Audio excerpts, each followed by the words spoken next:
Hello, hi everybody. I'm back here, your perfect guy. I right now am very excited because I recently purchased via credit card David Paulides' very first issue to his edition of the books that he wrote, Missing 411. So I will be able to be a lot more thorough with what I give to you, my paranormal people out there, about mysterious disappearances. I can't wait to read it. Of course, I won't really be getting into. Um, I won't really be getting in too deep with the stories until after I come back from my vacation, because I plan to take the book with me on my flight and read it for the 8-hour trip. So I should be well read on to some of the stories by that time, or by the time I return home. But look what I got. It's the People's Magazine issue about DeOrr's disappearance. I bought it this morning when I came home, and it's called, as you can see, Without a Trace. Now, from what I stated yesterday about the story, they are now looking at the parents as their main suspects, only because they haven't found him yet within the year that he's been missing. Okay, so July 10th, 2015, to start, that's when he was reported missing, by his mother. She called 911 and told him that they couldn't find their son. And this was around 2:28 p.m. in the afternoon. And the Salmon Chalice National Forest, in, well, not in, but near Leodora, Idaho. Okay. I'd say about maybe 200 searchers volunteered to methodically scour more than a 2 mile radius, including a nearby reservoir where they figured that he might be at if he fell into the lake, which is one of the main things that he searched. The main areas that they searched, because they figured he fell in the lake and he got pulled downstream. The bad part about the story is that in the magazine they deliberately left out the comment, or well, not so much the comment, but the statement that the grandfather made. His name is Walton, but his first name is give me 1 second here. His first name, oh boy, I had it earlier, but kind of, yeah, for a second. Robert Walton, that's his name. His great-great-grandfather, his maternal grandfather, his name is Robert Walton. Now, the full names of the parents is DeOrr Sr. Kunz, and his mother's name is Jessica Mitchell. Now, like I said before, they're already trying to slander the parents. They're making them out to be, typical bad parents, and only because they're digging more into their life to basically make them out to be bad parents by talking about past marriages and stuff like that, because they made a statement about, made a comment in the magazine about Jessica's previous marriage to a guy who has custody of both of their children. They're 2 years old as well. So that's making the mother look like she's an unfair parent by saying that the father of her kids had complete custody of both of them. And it might be because to me, I'm thinking the only reason why that is because they're not looking at the full picture here. This guy might not have been the person that she really wanted to marry.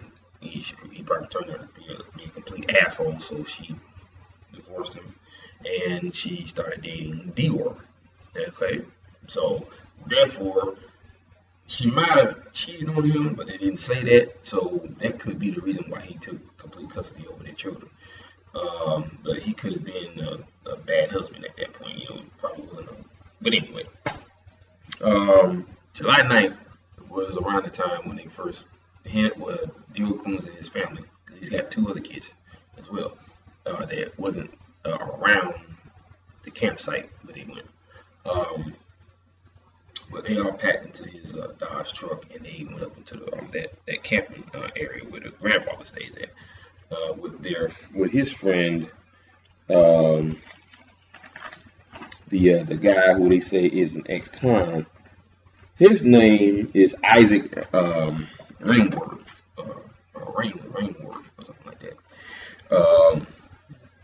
But basically, they went into the campsite. They left a young boy with the mother. With the grandfather, and they were, I'd say, about 50 yards from the campsite, looking for a fishing spot, because DeOrr Jr, the 2-year-old, he loves the fishies.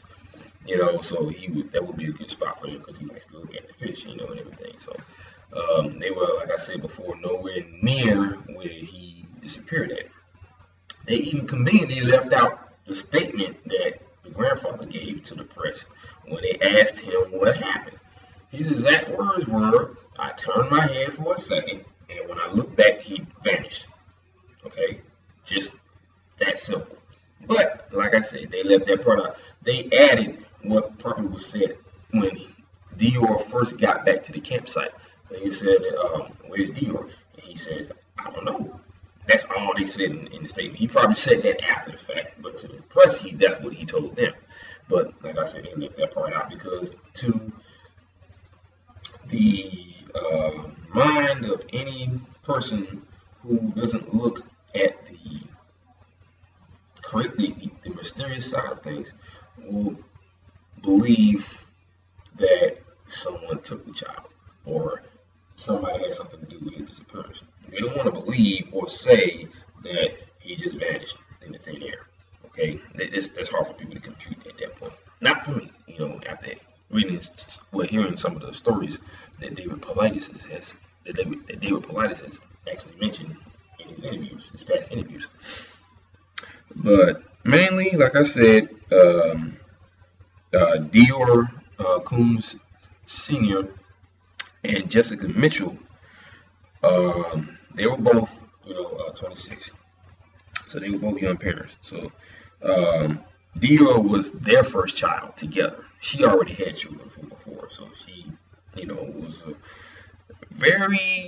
I would imagine she was a very good parent.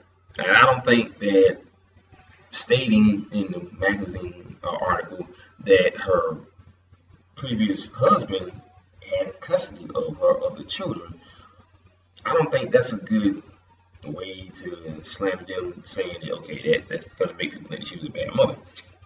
Obviously she was, because the father got custody of her children. That doesn't mean anything. That just means that he probably had a bad marriage. She probably cheated on him, which is a typical, I won't say a typical female thing to do, but if you're in a bad marriage, sometimes you find love somewhere else before you actually get married. She may have cheated on him. She may have met him before they actually got divorced, and he could have used that against her in court when they got a divorce, and that's the reason why he may have custody of their children. But I doubt that had something to do with the fact that DeOrr Kunz disappeared. Okay, but they left out a lot of detail dealing with the mysterious part of his disappearance, because, like I said before, they would rather believe that somebody had something to do with it. So they're saying that they're being untruthful. They're not telling them everything. And the only reason why, like I said before, they're doing that is because there is no other evidence leading to his disappearance. Okay, they talking about bears being in the area, like bear caves and stuff like that. Okay, first of all, if a bear was to take your grandchild or your child away from you without you noticing, you're going to hear the boy being dragged off. You're going to hear the boy screaming, saying, "Grandma, Grandma, whatever." but you're probably gonna hear the bear too, and you're gonna probably see them because bears aren't very hard to miss. Okay, we're talking about they may have grizzly bears, they may have regular bears, I don't know, but you're gonna see something, you're gonna hear something. But if he just poof and just vanished, there's nothing for you, nothing else for you to think other than the fact that okay, something weird is going on. But that's the nature of this entire investigation. They want to put everything on the parents, saying that they had something to do with it. But none of them had anything to do with it. This is a very, very crazy case because he vanished in the thin air. Okay? All of his, just the fact that he vanished in the thin air fits the criteria of David Paulides' evidence that he gathers for all of the other stories.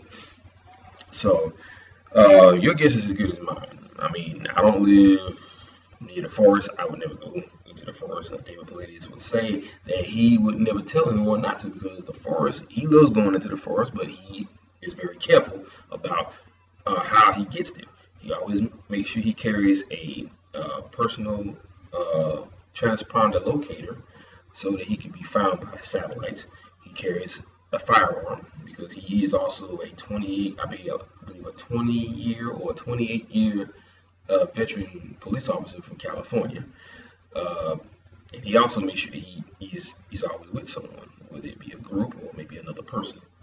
But when it comes to disappearing in national parks and forests, you want to make sure you wear dark clothing because a lot of the people that disappear in that fashion or in that manner, they're always wearing light clothing.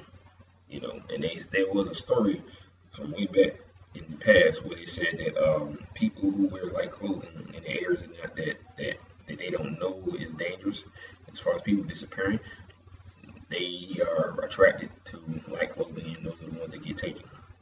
I don't know, but all I know is that they are really trying to put it to the parents. I believe they were good parents. I believe that this would happen to anybody, and the studies and the evidence and the facts show with all the stories that David Paulides has talked about.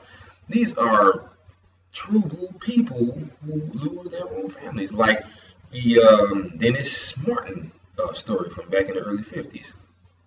He was a typical parent. He watched his child immensely when he was playing hide and seek with the other Martin family. And he watched him as he went behind that bush. And then all of a sudden, when everybody came back, he didn't. So he ran over there. He ran after him to see where he was. He couldn't find him. He's never been found.